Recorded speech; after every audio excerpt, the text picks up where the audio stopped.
Friends, स्वागत है आपका बिगिनर सीरीज़ के इस 5th पार्ट में। दोस्तों, इससे पहले हम फर्स्ट पार्ट में सीख चुके हैं इज एम आर वाले सेंटेंसेस, सेकंड पार्ट में हमने सीखा was and were, third part में हैज़ हैव हैड वाले सेंटेंसेस और फोर्थ पार्ट में इन्हीं सेंटेंसेस को इंटेरोगेटिव और नेगेटिव फॉर्म में चेंज करना। आज ये 5th पार्ट है और आज हम सीखेंगे इम्पेरेटिव सेंटेंसेस।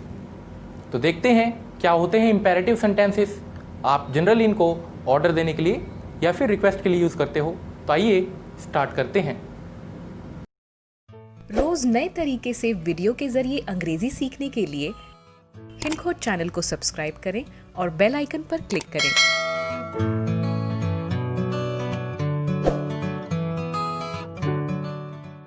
सेंटेंसेस है इवन दो आप अनजाने और जाने में रोज अपने घरों में यूज़ करते हो।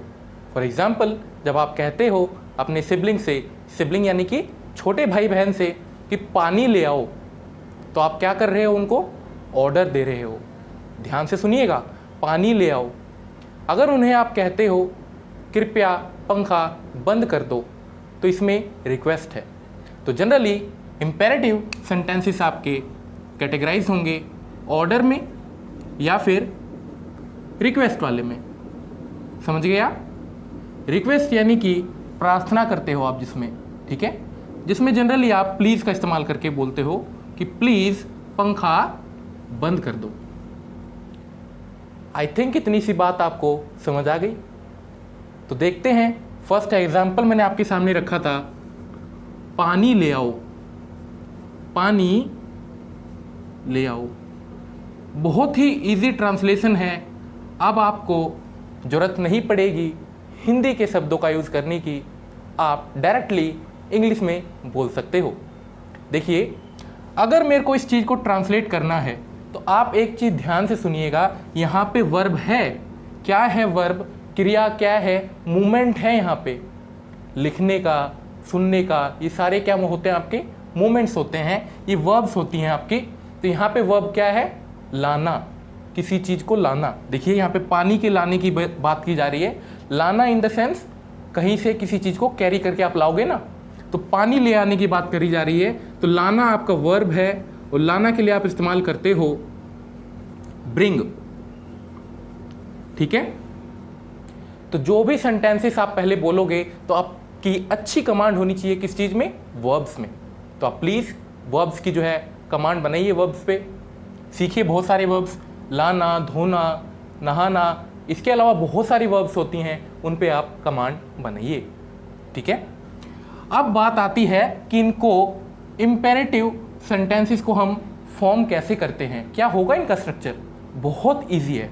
देखिए, जब यहाँ पे कृपया ना हो, कृपया ना हो, सिंपल की बात करते हैं। जब सिर्फ हम ऑर्डर देंगे तो हम कहेंगे कि सबसे पहले आप वर्ब लगा दीजिए और वर्ब की वो भी फर्स्ट फॉर्म यूज़ होगी। उसके बाद डायरेक्टली ऑब्जेक्ट, डायरेक्टली ऑब्जेक्ट। तो यहाँ पे क्या लाने की बात हो रही है? क्या ले आओ?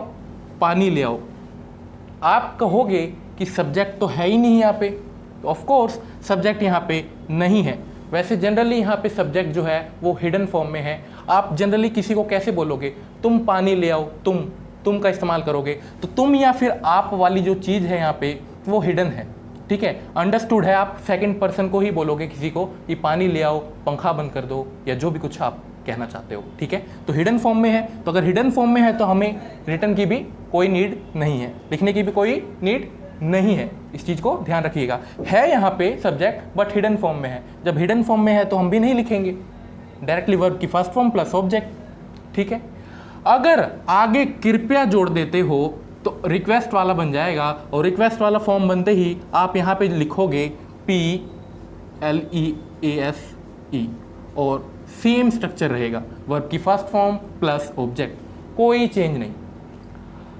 अगर रिक्वेस्ट वाला है तो प्लीज़ लिखिए, फिर वर्ब की फर्स्ट फॉर्म प्लस ऑब्जेक्ट। नहीं है तो वर्ब की फर्स्ट फॉर्म और ऑब्जेक्ट। यानी कि आपको ये बोलना हो पानी ले आओ, तो वर्ब को लगा दो आप सबसे पहले। वर्ब क्या है यहाँ पे?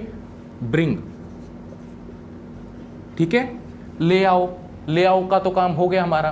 क्या लाने की बात करी जा रही है? ऑब्जेक्ट, डायरेक्टली ऑब्जेक्ट लगाइए बिना सोचे समझे। आप वर्ब की फर्स्ट फॉर्म के बाद ऑब्जेक्ट यानी कि क्या लाने की बात हो रही है, पानी, ब्रिंग वाटर,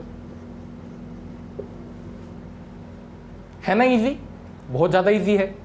डायरेक्टली आपको वर्ब की फर्स्ट फॉर्म लगानी है और ऑब्जेक्ट। सेम सेंटेंस अगर यहाँ पे कृपया होता, कृपया पानी ले आओ, तो आपको कुछ नहीं करना था, बी छोटा हो जाता क्योंकि फर्स्ट लेटर कैपिटल होता है सिर्फ, तो फर्स्ट लेटर हमारा पी होता, यानी कि प्लीज़ का पी होता, तो प्लीज़ ब्रिंग वाटर आप लिखते अगर यहाँ पे ऐसा होता कृपया पानी ले आओ तो चलिए एक एग्जाम्पल कृपया वाले का भी देख लेते हैं। बहुत इजी है ये वाला पार्ट, ये वाला सेशन बहुत ज़्यादा इंजॉय करोगे आप, और रोज़ डेली यूज़ होने वाले सेंटेंसेस हैं, तो आपको कोई दिक्कत भी नहीं होगी। आप जनरली इन सेंटेंसेस को बोल के कॉन्फिडेंस गेन कर सकते हो इंग्लिश स्पोकन में, ठीक है। स्पोकन इंग्लिश जो होती है आप कॉन्फिडेंस गेन करिएगा इन वाले सेंटेंसेस का यूज़ करके। एक कृपया वाला कर देते हैं, कृपया पंखा बंद कर दो, यही बोला था मैंने आपको, कृपया पंखा बंद कर दो, ठीक है। अब देखिए यहाँ पे आपको मैंने कहा था जब भी इंपेरेटिव सेंटेंसेस की बात होगी आपको वर्ब्स पे कमांड होनी चाहिए, तो बंद करने के लिए आप क्लोज नहीं बोलोगे, यहाँ पे क्लोज प्लीज मत लगाइएगा, क्लोज यानी कि बंद करना ही होता है उसका मतलब, लेकिन दरवाज़ा को बंद करने के लिए आप क्लोज बोलोगे, ठीक है।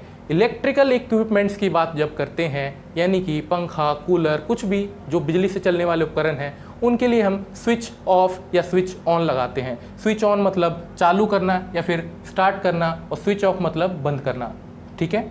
तो हम जनरली क्या यूज़ करते हैं, स्विच ऑफ मतलब बंद करना, ठीक है।